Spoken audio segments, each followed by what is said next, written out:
Good morning, everyone, and welcome to a special episode of Insights from the Couch. Today, I am meeting with one of our therapists, Alexia, who's a registered clinical social work intern, and she's actually going to be talking to us about her story, how she came to be a social worker, how she came to be a therapist, and how she's been inspired to create our newest group, A World Beyond Foster Care, which will be starting in January. So let me go ahead and introduce Alexia and tell us a little bit about yourself. Yes. Hi, thank you for having me. So, a little bit about me. So, I was born and raised in Fort Lauderdale, Florida. I was there all the way up until 6 months ago. So, I'm fairly new to Southwest Florida. So, I guess kind of a little bit about me. Like growing up, my parents got divorced at when I was 5 years old. And upbringing, I would say it's definitely been a mix of different things. And why I say that is because I feel like it was a stable upbringing from 0 to 10, and then once 10 years old hit, my world pretty much flipped upside down.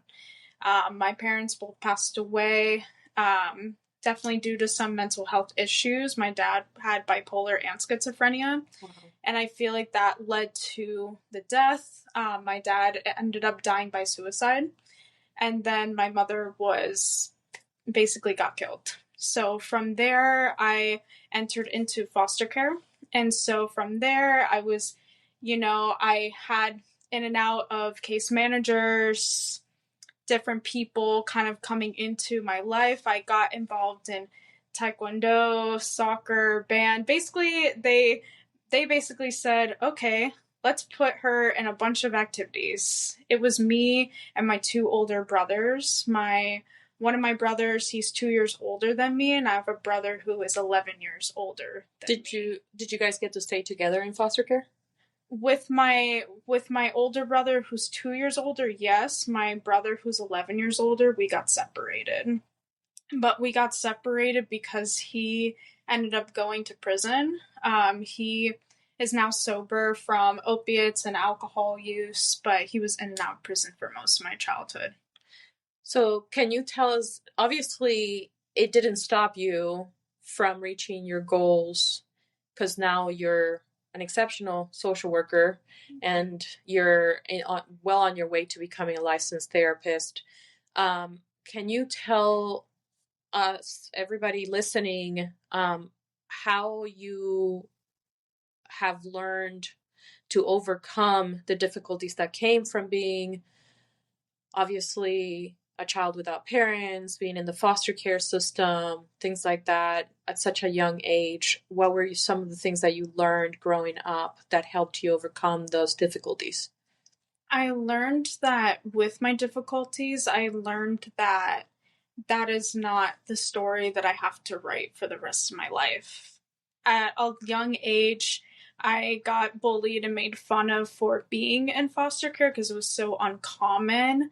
That growing up and having to find my community, having to, like when I went to college and things like that, I kind of learned, well, this isn't the story I have to keep writing. I had to learn what my story is, what I wanted for myself. And I really relied on faith too. And I relied on just kind of seeking mentorship, whether it was from teachers, whether it was from people in the community. I had to really, that was kind of the biggest lesson I had to learn was even if despise everything I have gone through, it doesn't mean that makes me who I am. Yeah, and that's actually really interesting that you're mentioning that, because it's something that I've been thinking a lot about for upcoming episodes of the podcast, is talking about how adversity doesn't necessarily equate trauma. Yep. Like, we need to go through adversity so that we can grow and learn, and so that we can develop confidence, but it doesn't mean automatically that you're going to be traumatized by it. you chose to take the things that you were fighting against and using them to overcome difficulties and obstacles. You chose to look at your adversity and say, you're not bigger than me. You're not going to be stronger than me. You're not going to make me fall. I'm going to find resources. I'm going to find a way to overcome this. I'm going to find a way to keep pushing forward.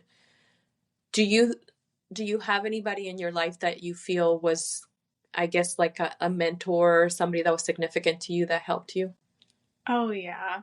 I can name so many different people. I feel like the biggest mentors, I would definitely say, like, when my brother did, like, end up being sober, I would say he's definitely a big mentor of mine. And also my sister-in-law, she's a licensed clinical social work. She's actually the one who introduced me to the field. We're the only two mental health professionals in the family. And I feel like that's huge. Because and definitely coming from like a background where like mental health wasn't talked about, it's basically was non-existent. I feel like that's such a huge I feel like that just really shows not only ourselves, but I think also how we can also inspire others. I think another one too is the dean of the college I went to. So I went to Florida Atlantic University. Oh, yeah. I'm familiar. Yeah. So Dean Luna, she was such a huge mentor to me. Dr. Joy McClellan as well. And also I was involved in a group called Champions Empowering Champions, which I'm actually a board member for now. Okay. And I would say Kim Dunn, Jasmine Moore, so many people as well. Like I said, I can name so many people, but they were huge mentors. What are you hoping to do with the group A World Beyond Foster Care? That's a good question. I really just not only want to provide support, but I really just want to be able to give them the tools to say, even like whether you're in extended foster care, whether you've aged out, or if you were in foster care for a period of time. I feel like it's such an underserved population that I feel like a lot of people maybe don't know what to do with that. And I kind of want to be able to give them the tools to say, you know what, even though this has been your experience, maybe just identify how this experience has impacted you, but also the tools that you can in order to overcome the adversity. So what population are you looking for? 18 and older or teens? Like, who are you looking to work with in the group? That's a good question. I would say definitely teens and older. So basically ages 14 plus. 14 plus. Okay. So you might still be in foster care if you're 14. Yes. But I think 14 is a good age because that's an age where you're starting to think about, what am I going to do next? Where am I going after this? And when you're in the foster care system, tell me about the differences that you've noticed, especially, well, obviously friends and colleagues and patients that you've worked with, the difference between being a teenager growing up in just an average household versus being a teenager growing up getting ready to be an adult, but you were in a foster care system. How does that, what are the differences between the two? That's a good question. I feel like definitely a difference between, let's say, a normal household. And when I think of normal household, of course, I'm just generalizing it. Like, I'm not, like, for example, guidance may be there. Because growing up, being a teenager, it comes with many different challenges, but in a way that there's that guidance that's there. I think that that's honestly the biggest difference. Because versus someone in foster care, who knows for the reason why they're in foster care, whether it's they're placed with relative placement or they're in and out of homes or maybe in a group home. I feel like that stability piece, because they have to grow up faster than maybe other people their own age group. Mm-hmm. And I know that in my case, as an example, like I felt like I had to grow up at a very fast age. Like I felt like at 10, I already was mentally an adult, even though I definitely wasn't. But I felt like that difference, like with my peers, like I almost felt like foster child was written all over my forehead because I felt like everyone looked at me different, whether it was my mindset. Like around 14, 15, I was already thinking, well, I'm going to go to college. I'm going to get out of here. I want to just leave. But maybe that could be due to a lack of guidance, or emotionally, I was also immature in also many different ways too. Right. And guidance does make a big difference. You might have an average family where the teen is obviously going through their own things and their struggles, and but they're not as worried about what's going to happen to them when they turn 18. Right. They might be like, well, yeah, I'll go to college, but I'm not stressing about it. I'm not rushing. But if you're in foster care, the words aging out are always looming over your head. Yes. And it's like, well, I haven't been adopted, which is a huge... Absolutely. I haven't been adopted. And so at 18, they don't have responsibility for me anymore. So where do I go from here? So that's the... creates looming anxiety. And where's that going to go? Where's life headed? Right. Because where are they going to go? Right. I love it. I think the group is going to be amazing. I hope that everyone who's listening will support you. And I hope that, the young population that is currently in foster care and or has aged out of foster care and is feeling like they're maybe a little bit lost, maybe need some resources, will support you and come and participate. How are you going to be doing the group? Are we doing it virtually as well as in person, or are we just doing it in Cape? Are we doing it in Fort Myers? Where do you want to offer it? I think definitely to start, I think in person would be great. But if there was, let's say, if someone couldn't make it in person, it would really depend on, of course, how many people are there. But I would love to start in person. And I would definitely say Cape Coral would be a good place to start. Okay. If the group does get more traction, then definitely providing it in Fort Myers as well. Yeah. So our address in Cape Coral is 303 Northeast 3rd Avenue, Suite 8. The business is The Traveling Therapist, as you guys well know, and we'll make sure that we inform all of you through Facebook and social media on where the groups are going to be. But tell us a little bit, before we finish up, tell us a little bit about your future goals. It's a good question. So, of course, future goal, I'm working towards getting licensed. Yep. That's the biggest one right now.